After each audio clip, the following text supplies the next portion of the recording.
अस्सलामुअलैकुम। Welcome to my YouTube channel easy learning. आज हम बात करेंगे फ्रोज़न शोल्डर असेसमेंट के बारे में। सबसे पहले हमारे पास जब पेशेंट आएगा तो हमने उसकी हिस्ट्री पूछनी होती है। उसे डेमोग्राफिक डाटा लेते हैं कि उसका नेम क्या, उसकी एज क्या और उसका ऑक्यूपेशन क्या है। हम पेशेंट से उसकी पास्ट मेडिकल हिस्ट्री के बारे में पूछते हैं ताकि हमें फर्दर डायग्नोस करने में, एग्जामिनेशन में आसानी हो और हम जो इमरजेंसी कंडीशन है उसको रूल आउट कर सकें। हम पेशेंट से उसकी प्रेजेंटिंग कंडीशन के बारे में पूछते हैं कि पेशेंट हमारे पास कौन कौन सी कंप्लेन लेके आया है, कि मुझे कितनी पेन है, मैं क्या चीज़ उठाता हूँ मुझे पेन होती है, मैं पिछली पॉकेट में अपना हाथ नहीं डाल पाता, या मैं अपने बालों को कंघी करने में मुझे बहुत ज़्यादा मुश्किल आती है। ये सारी कंप्लेन जो पेशेंट हमसे करेगा हमने वो सुननी है पेशेंट से। देन हमने पेन डिस्ट्रीब्यूशन और सिवियरिटी पूछनी है पेशेंट से। मैंने आपको अपनी पिछली वीडियो में बताया था कि जो फ्रोज़न शोल्डर का पेशेंट है उसको नाइट पेन बहुत होती है, कि पेशेंट हमसे कहता है कि मुझसे रात को सोया ही नहीं जाता, मुझे बहुत ज़्यादा पेन होती है। बाज़ ऐसे पेशेंट्स होते हैं जिनकी जो पेन है वो बैक ऑफ स्कल से लेके आर्म तक जारी होती है। हम पेशेंट से ये सब पूछेंगे। देन हम पेशेंट से एग्रेवेटिंग एक्टिविटीज़ के बारे में पूछेंगे, जिसमें सबसे ज़्यादा ओवरहेड एक्टिविटी होती है। पेशेंट को जो बाल ब्रश करनी है उसमें बहुत ज़्यादा डिफ़िकल्टी आ रही होती है, उसकी जो एक्सटर्नल रोटेशन है वो बहुत ज़्यादा रिस्ट्रिक्टेड होती है। देन हम उसका पोस्चर और उसकी पोजीशनिंग को ऑब्जर्व करेंगे, स्कैपुलर विंगिंग को ऑब्जर्व करेंगे पोस्टीरियर और लेटरल व्यू से। देन अपर क्वार्टर एग्ज़ाम करेंगे। अपर क्वार्टर एग्ज़ाम से जो सर्वाइकल स्पाइन या फिर न्यूरोलॉजिकल पैथोलॉजीज़ हैं ये उसको रूल आउट करने के लिए ये एग्ज़ाम किया जाता है। न्यूरोलॉजिकल स्क्रीनिंग भी कर सकते हैं जिसमें हम पेशेंट के डर्माटोम्स, मायोटोम्स और रिफ्लेक्सेस चेक करेंगे। इसके बारे में भी मैं एक वीडियो बनाऊंगी डिटेल में कि हम डर्माटोम्स, मायोटोम्स और रिफ्लेक्सेस को कैसे असेस कर सकते हैं। देन हम रेंज ऑफ मोशन असेसमेंट करेंगे।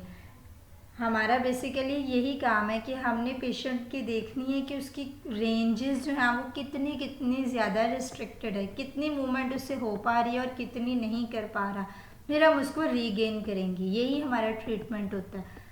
पहले हम पेशेंट से एक्टिवली करवा के देखते हैं, देन हम पैसिवली करवाएंगे। पैसिवली लाइक अगर पेशेंट का एक्सटर्नल रोटेशन 15 डिग्री तक हो रही है, मीन्स के लेस देन 30 डिग्री है, जो कि पॉजिटिव साइन है फ्रोजन शोल्डर के लिए, देन हम उसको पैसिवली मूव करवाएंगे और देखेंगे कि उसकी जो एक्सटर्नल रोटेशन पैसिवली है वो 5 to 10 डिग्री इम्प्रूव हो रही है। देन ओवर प्रेशर दे के हम उसकी असेसमेंट करेंगे। मैं आपको range of motion assessment actively दिखाऊंगी कि पेशेंट को जब हम असेस करते हैं, जब ये मूवमेंट्स उससे करवाते हैं तो उसकी कौन कौन सी पेन कितनी लिमिट होती है। It depends on patient. ज़रूरी नहीं है कि हर पेशेंट की सारी मूवमेंट्स लिमिट हो।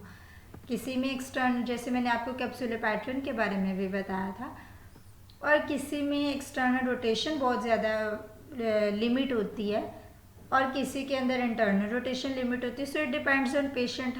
मैं ये नहीं कहूँगी कि हर पेशेंट में ड्यूरिंग असेसमेंट इतनी ही मूवमेंट रिस्ट्रिक्टेड होती है। अपने बाजू को आगे की तरफ उठाएं, जितना ऊपर ले जा सकते हैं आप ले जाएं। फ्रोजन शोल्डर का जो पेशेंट होता है उसकी फ्लेक्शन जो होती है वो नॉर्मल रेंज से 25% लेस होती है। अब अपने बाजू को बाहर की तरफ निकालें। हम पेशेंट की एब्डक्शन चेक कर रहे हैं।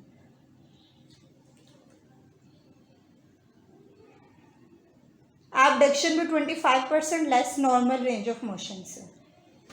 देन आप अपने बाजू, अपना जो हाथ है उसको गर्दन के पीछे लगाएं। जो अफेक्टेड साइड है उसका भी लगाएं।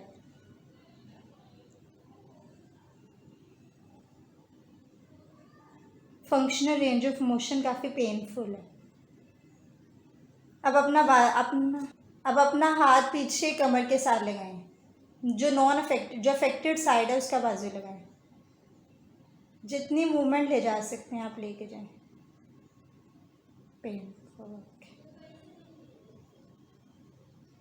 अब पेशेंट की हमने एक्सटर्नल रेंज चेक करनी है। पेशेंट को कहना है जितनी मूवमेंट्स कर सकता है। अब आप ये देख रहे हैं कि उसका जो बाजू है, जो उसकी नॉन अफेक्टेड साइड है, उसकी रेंज बिल्कुल पूरी है, लेकिन जो अफेक्टेड साइड है उसकी जो एक्सटर्नल रोटेशन है वो 15 डिग्री आ रही है। फ्रोजन शोल्डर के पेशेंट की एक्सटर्नल रोटेशन 30 डिग्री से लेस होती है। It is a positive sign for the frozen shoulder. अब हम बात करते हैं ट्रीटमेंट के बारे में। सबसे पहला और मेन काम हमारा ये है कि हमने पेशेंट की पेन और उसकी इन्फ्लेमेशन को कंट्रोल करना है, क्योंकि अगर हम पेशेंट की पेन को कंट्रोल नहीं करेंगे तो हम फर्दर ट्रीटमेंट नहीं दे सकते। अगर पेशेंट उसको बहुत ज़्यादा पेन हो रही है तो वो आपको कभी भी हाथ नहीं लगाने देगा कि आप उस पर कुछ भी कर दें। तो उसके लिए सबसे पहला काम है कि हम उसकी पेन को कंट्रोल करें। मेडिसिन के थ्रू भी कर सकते हैं और फिजिकल थेरेपी ट्रीटमेंट, जो मोडालिटीज़ लगा के भी पेशेंट इलेक्ट्रोथेरेपी के साथ पेशेंट की पेन को कंट्रोल करते हैं। मेडिसिन के लिए नॉन स्टेरॉयडल इन्फ्लेमेटरी ड्रग्स दी जाती हैं पेशेंट को, ताकि उसकी पेन और इन्फ्लेमेशन कंट्रोल हो। हीट और कोल्ड थेरेपी भी अप्लाई करते हैं ताकि पेशेंट की पेन कंट्रोल की जा सके। देन हम बात करते हैं फिजिकल थेरेपी ट्रीटमेंट के बारे में। फिजिकल थेरेपी ट्रीटमेंट बहुत ज़्यादा इफ़ेक्टिव ट्रीटमेंट है।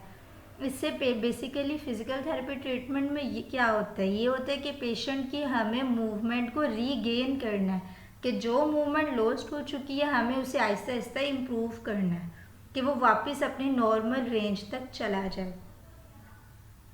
उसके लिए फ़िज़िकल थेरेपी ट्रीटमेंट थोड़ा स्लो ट्रीटमेंट होता है। इसके लिए कई ऐसे लोग होते हैं जिनको कपल ऑफ मंथ्स रिक्वायर होते हैं, और बाज़ ऐसे पेशेंट्स होते हैं जिनमें 1 ईयर के बाद इम्प्रूवमेंट होती है, 1 ईयर तक इम्प्रूवमेंट रीगेन होती है।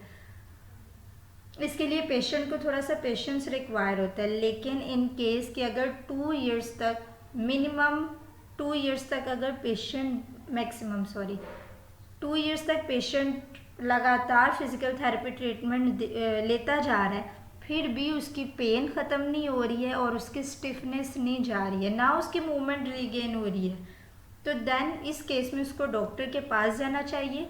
और देन जो लास्ट ऑप्शन होती है वो होती है सर्जरी की। इसके लिए ऑपरेशन किया जाता है, आर्थ्रोस्कोपिक ऑपरेशन किया जाता है, plus manipulation under anaesthesia. Thank you so much. अगर मेरी आपको वीडियो पसंद आई है, ये लेक्चर समझ आया, तो इसको लाइक सब्सक्राइब करना मत भूलिएगा। Thank you.